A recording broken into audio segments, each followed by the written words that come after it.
जोंनि नैबे मानास सेरफां एकाडेमि हुजुवायावहाय दिनै गिबि खेबनि थाखाय मोनसे बैसागो बराय फोरबो मानास सेरफाङाव आगु रंजालि बैसागो बेबायदि मुं होनानै खुंनाय जादों।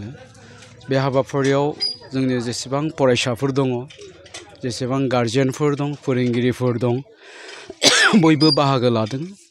थांखिया जाहैबाय मा, हारिमुवा मोनसे हारिनि सिनायथि।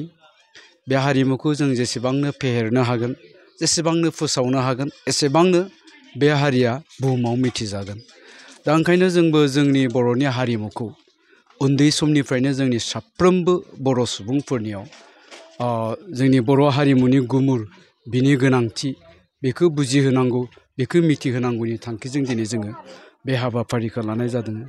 आं बेखौनो सानगोन, निस्सय जोंनि फरायसाफ्रा बे हाबाफारियाव बाहागो लानानै गोदान बोथोरनि रंजानायजों लोगोसे दिनै बिथांमोननो जोङो मिथिहोनो हादों जे जोंनि बर'नि हारिमुवा माबायदि, बे बर'नि हारिमुखौ जों माबायदि रंजानो हायो, माबायदि मोसानो हायो। निस्सय दिनै जोंनि फरायसाफ्रा बेखौ बुजिनो हादों।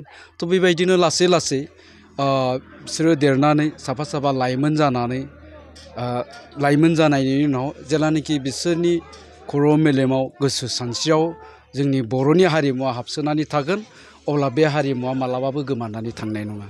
थ' बेफोर गासै बिथिंखौ नोजोर होनानै दिनै जोङो नैबे मानास सेरफां एकाडेमियाव गिबि खेबनि थाखाय बेबायदि हाबाफारिखौ लानाय जादों। नैबे नोंथांमोननि फरायसालियाव फरायसाफोरनो होनो हानाय माखासे खाबुफोर दंना गैया? माबायदि दं खाबुफोरा? जोंहा नैबे मानास सेरफां एकाडेमिया 2019 मायथाइयाव गायसनजादोंमोन। दिनै फैयै फैयै बियो 9 थाखोसिम मोनफैबाय, क्लास 9 सौफैबाय। गोबां फरायसाफोर दङ। जेब्ला जोंनि थाखोआव 40 जुदि स्टुडेन्ट थायोब्ला जों बेखौ सेक्सन खालामनाय जायो।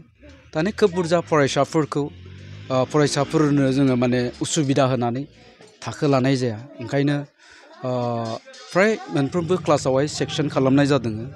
दा बे बेलायाव आं नैबेखौनो बुंगोन, जोङो जेसेबांखिनि फोरोंगिरि नांगौ बे फरायसालियावहाय, दा बेखौ जोङो प्रभाइड खालामदों बे मानास सेरफां एकाडेमिनिफ्राय। फरायसाफोरा माने सोलोंनायाव जेबो उसुबिदा जायाखै बा जों उसुबिदा मोननो होआखै। स्पेसियेलि बेयो जोंनि मानास सेरफां एकाडेमिनि मोनसे आखुथाय जे जोङो गोबांथार फरायसाफोरखौ ज' खालामनानै माने उसुबिदा खोलैयाबालासिनो जोङो खुनुदिन थाखो लानाय जाया। जोङो जुदि स्टुडेन्टआ बुरजा जायोब्ला 40सिम जायोब्लानो जों बेखौ बोखावनाय जायो। बिनिफ्राय जोंहा हस्टेल दङ फरायसाफोरनि थाखाय, हिन्जावसा हौवासाफोर थानो हानाय बे हस्टेलनि केपासिटिया दङ। बेनिफ्राय जोङो देग्लाय बोसोरनिफ्राय क्लास 7निफ्राय लानानै जोङो स्पकेन इंलिश बेखौ स्पेसियेल सोफानाय जादों। जाहोना बेनो, जाहाथे फरायसाफ्रा इंराजियावबो माने एसे एक्सपार्ट जानो हायो, इंराजि रावखौबो जाहाथे सोलोंनो हायो गोरलैयैनो। बे बिथिंखौ नोजोर होनानै जोङो स्पकेन इंलिशखौबो होनाय जादों। दा बेफोर गासै सुबिदाखौ जोङो जोंनि फरायसाफोरनो होनाय जादों। थ' आं बेखौनो आसा खालामगोन जोंनि फरायसाफ्रा बा जोंनि इयुन जोलैफ्रा नैबे फरायसालियाव फैनानै फरायनानै जाहाथे गुन गोनां सोलोंथाइखौ मोननो हायो। आरो गुन गोनां सोलोंथाइ होनायनि थांखिजोंनो जोंनि बे ओनसोलनि गोरिब गुन्द्रानि फिसाफ्रा खम बेसेनावनो जाहाथे बे क्वालिटि इडुकेसनखौ मोननो हायो, बे नोजोरखौ बोनानैनो बे मानास सेरफां एकाडेमिखौ गायसननाय जादों। आरो दिनैहाय जोंनि गामि खनायाव थानाय गोबां गोरिब गुन्द्राफ्रा गावबा गावनि गथ'खौ खम बेसेनावनो जोंनि बे फरायसालियाव बर' बिजोंजों फोरोंगासिनो दं। आं बेखौनो बुंगोन, जोंनि साफ्रोमबो फरायसाफ्रा बे फरायसालियाव फरायनानै क्वालिटि इडुकेसन मोननो हागोन। आरो साफ्रोमबो गारजेननो आं बेखौनो बुंबोबाय थादों, दिनैनि दिनाव जोङो माने क्वालिटिखौ नोजोर होनांगोन। मानोना जिथु दिनै इडुकेसन सिस्टेम, दा बेखौ नोजोर होयोब्ला बिनि जिथु मार्क्स बेखौ नायोब्लाथाय बेनि जिथु क्वालिटि एन्ड बेनि मार्क्स बेजों जों खुनुदिन गोरोबनाय नङा। दा बेखायनो जोङो मार्क्सखौ नायनानै बुजिनो हाया।